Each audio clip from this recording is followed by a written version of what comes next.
প্রধানমন্ত্রীর সভা শেষ হওয়ার পরে আরামবাগ শহর তৃণমূল কংগ্রেসের তরফ থেকে প্রেস কনফারেন্স হয়। আরামবাগে কালীপুরে প্রধানমন্ত্রীর সভা ইতিমধ্যেই শেষ হয়। আপনাদের জানিয়ে রাখি যে 3টের সময় এসেছিলেন প্রধানমন্ত্রী, তারপরে সভা করে তিনি বেরিয়ে যান।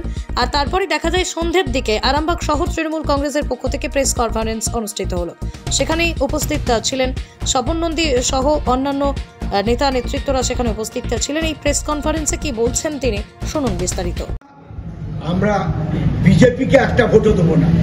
বাংলায় ওরা বলছে যে ঘর বন্ধ করে দেবো, বলছে ঘর বন্ধ করে দিয়েছে, বলছে না আমরা একটা ভোটও বিজেপিকে দেবো না।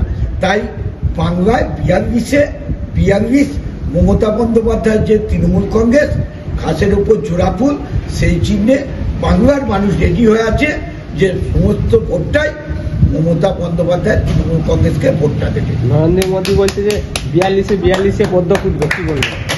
42-42 পদ্ম ফুট। ওরাও তো বলেছিল আপকি বার 200 পার বলেছিল, কি হয়েছিল? বাংলার মানুষ 2 অঙ্কে আটকে গিয়েছিল। আর এবারেও আপনাকে বলছি যে ভারতবর্ষের ডাক এসেছে, সে কবির ভাষায় বলো বলো বলো সবে শতবিনা বেনুরবে ভারত আবার জগৎ সভায় মমতা বন্দ্যোপাধ্যায় হাত দিয়ে সেই ভারতবর্ষের আবার সেই তক্তে বসবে। যেমন বাংলায় উনি কন্যাশ্রী দিয়ে বিশ্বশ্রী হয়েছেন, যেমন বাংলায় 67টা প্রকল্প দিয়ে বাংলার মানুষের যেমন উন্নয়ন হয়েছে, তাই ভারতবর্ষের ডাক এসেছে। সেই নেতাজি বলেছিল যে দিল্লি চলো, তাই অঙ্গরাজ্যের মুখ্যমন্ত্রীরা ভারতবর্ষের বিভিন্ন রাষ্ট্রনেতারা বলছে মমতা তুমি আগিয়ে চলো।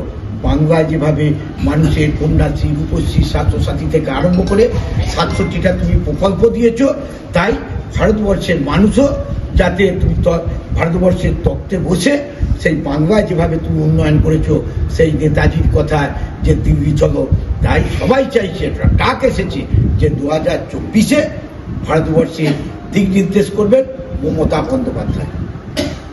মোহাম্মদ সেলিম বারে বারে বলেছে যে বিজেপি তৃণমূলের একটা আঘাত রয়েছে, আজ রাজভবনে বৈঠক হচ্ছে।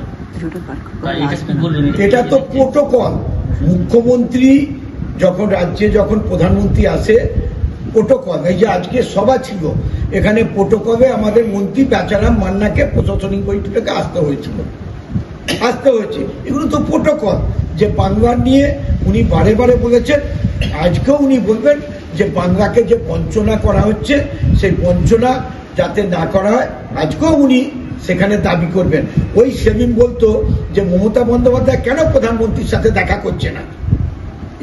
এরা বহুরূপী, বিভিন্নভাবে আমাদের তৃণমূল কংগ্রেসকে ওরা হেয় করার, প্রতিপন্ন করার চেষ্টা করছে।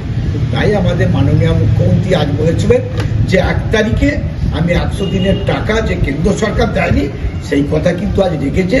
আজ বাংলার মানুষ সত্যি একটা উৎসব, হোলি খেলছে, সবাই আবির খেলছে যে তাদের 100 দিনের টাকা তাদের ঢুকে গেছে।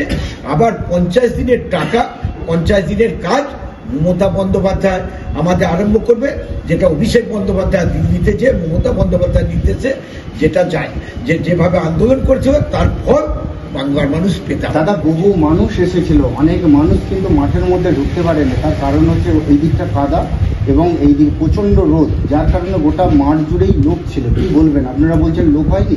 আর ওই মাঠটা 20,000-এর বেশি লোক ধরবে না, 20,000-এর বেশি লোক।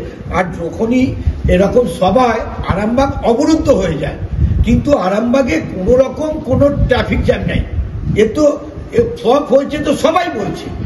একটা প্রধানমন্ত্রী আসছে, তার অন্তত 50,000 লোক হওয়া উচিত ছিল, তাহলে 40,000 লোক হওয়া উচিত ছিল। বিজেপির পক্ষ থেকে অভিযোগ করছে যে রাজ্যের মুখ্যমন্ত্রী যখনই আসেন স্কুলের ছেলে মেয়ে এনে মাঠ ভরাট করায়। আপনারা কি বলবেন? আরে মাঠ ভরা স্কুলের ছেলে, তার তো কন্যাশ্রী পাচ্ছে, তার রূপশ্রী, তাদের যে প্রশাসনিক সভাতে তারা কন্যাশ্রীর টাকার তারা পাচ্ছে, সাইকেলের পাচ্ছে। এগুলো তো সরকারি প্রোগ্রাম, সেখানে তো তারা পাবার জন্য এসছে। আর উনি এসে কিনে যাবেন আরামবাগকে।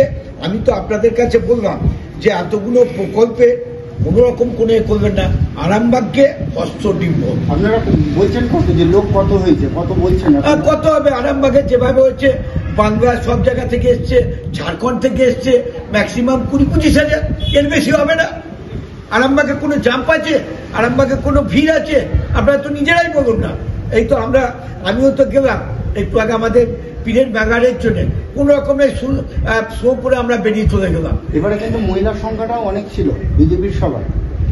না আচ্ছা, গোটা বাংলা নয় বলছি তো, ঝাড়খণ্ড থেকে, বিহার থেকেও তো এনেছে, তা আসবে তো। একটা প্রধানমন্ত্রী এসছে তো দেখতে আসবে কিছু মানুষ। মানে প্রধানমন্ত্রী বলেই দেখতে এসেছে? প্রধানমন্ত্রী বলে তো কিছু মানুষ তো আসবে, এটা তো প্রোটোকল তো। আর কিছু